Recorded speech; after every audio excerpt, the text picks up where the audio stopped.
या ठिकाणी दत्तात्रय प्रभू चरित्रेच तुम्हाला सांगावी लागणार आहेत. म्हटलं बाबा तो आवडीचा विषय आहे आणि म्हणून अशा प्रकारे की परमेश्वर दत्तात्रय प्रभू अधिकार कसा घडवतात या ठिकाणी जे काही आपण बसलेला आहात आपण काही पहिले उपदेशी नव्हतो, बरोबर.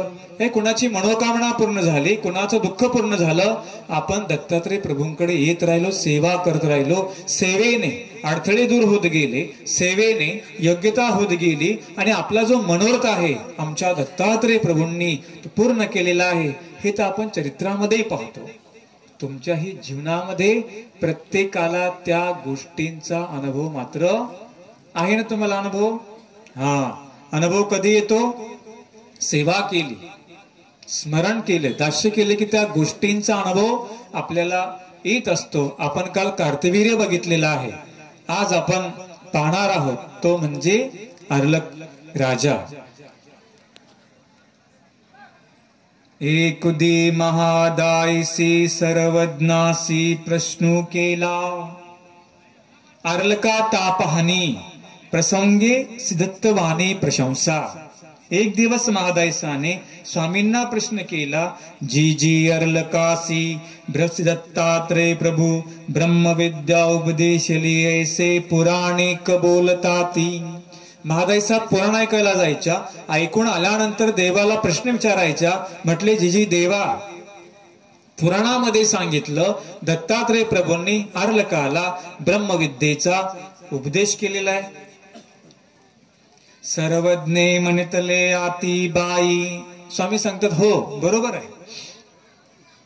सर्वज्ञे म्हणतले ते तोनी तुम्हासी सांगिजेल. आता पुराणामध्ये सगळ्याच काही कथा बरोबर आलेल्या नसतात, काही बरोबर आहे, काही जीवमतीचं बोलणं असतं.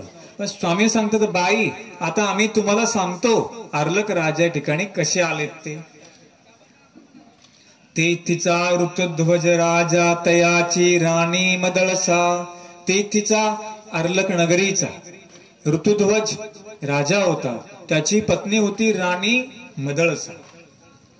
मदळसीसी जी ब्रह्म राणी मदळसा तेची ब्रह्मयोगिनी.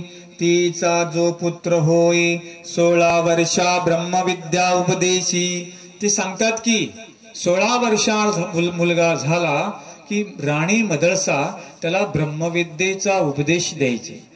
ब्रह्मविद्येचा उपदेश म्हणजे परमेश्वर कसा आहे, जीव कसा आहे, देवता कशा आहेत, म्हणजे त्याला सांगायची तू प्रपंचात रमू नको, तू प्रपंचामध्ये राहू नको. हे बघ, जर प्रपंचामध्ये रमला हा दुःखरूप आहे. जर जीवनामध्ये आनंद प्राप्त करायचा आहे तर परमेश्वराकडे जा. सतत ती माता त्याच्या मनावर ही गोष्टी प्रतिबिंबित करायची.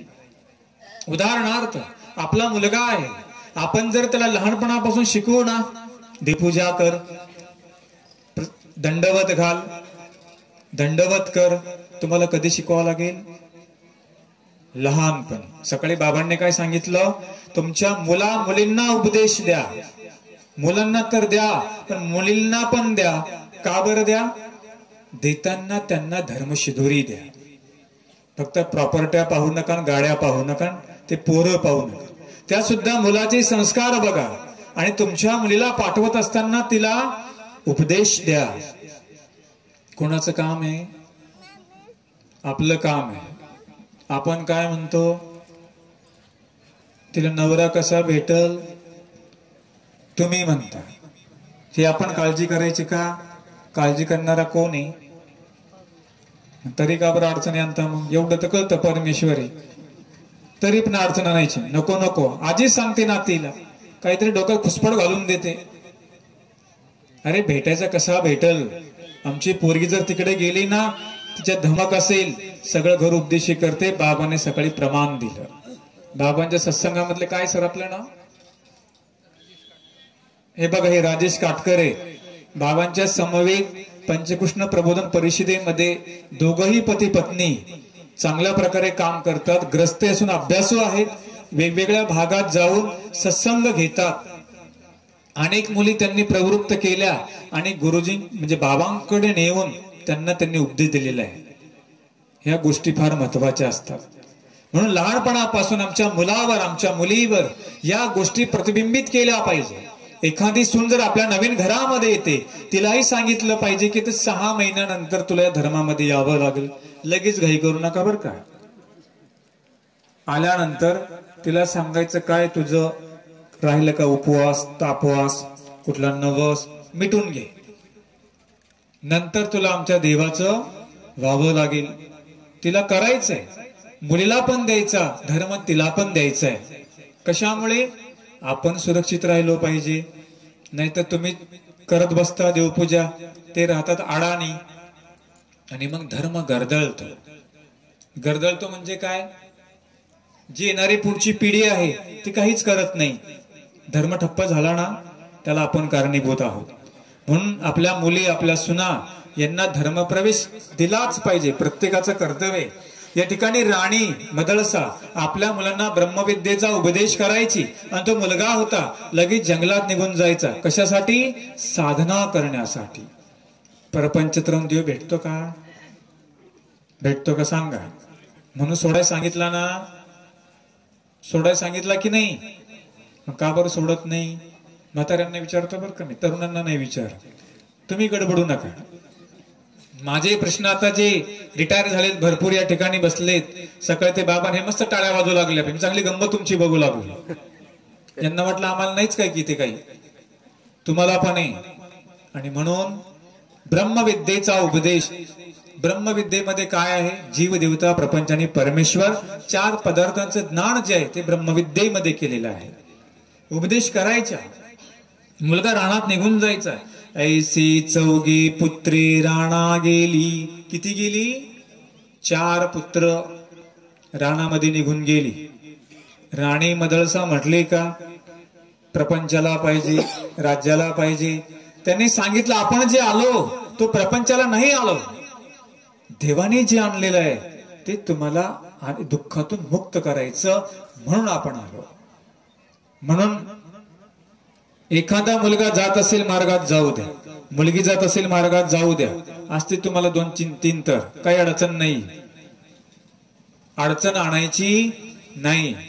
कोणाच्याही क्रियेला, चांगल्या क्रियेला अडचणी आणायच्या नाही.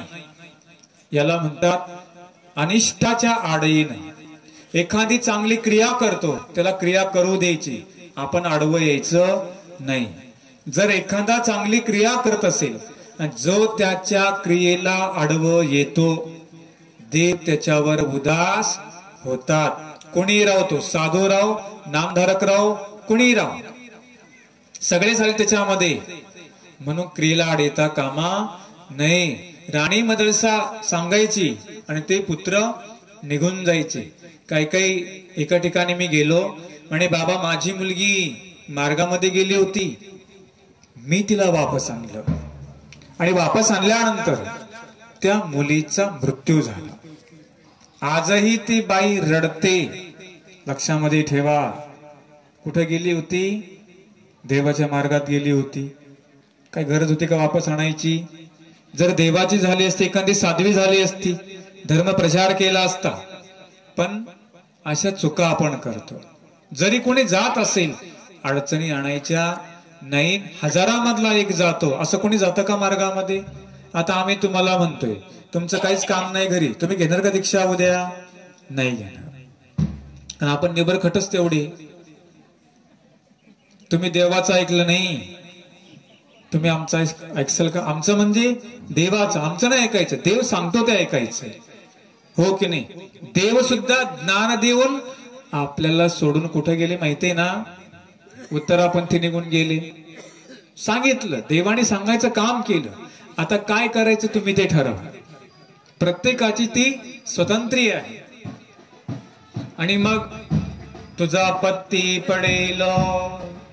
मग ते म्हणते की 16 वर्ष ब्रह्मविद्या उपदेशली, मग वनांतरा जाये, ऐसे 4 पुत्र वनांतरा गेले. असे 4 पुत्र वनाकडे गेलेले आहेत. तथा 6 जण, एक मत सांगतात की तथा 6 जण, म्हणजे 5वा अर्लक जो होता तो 7वा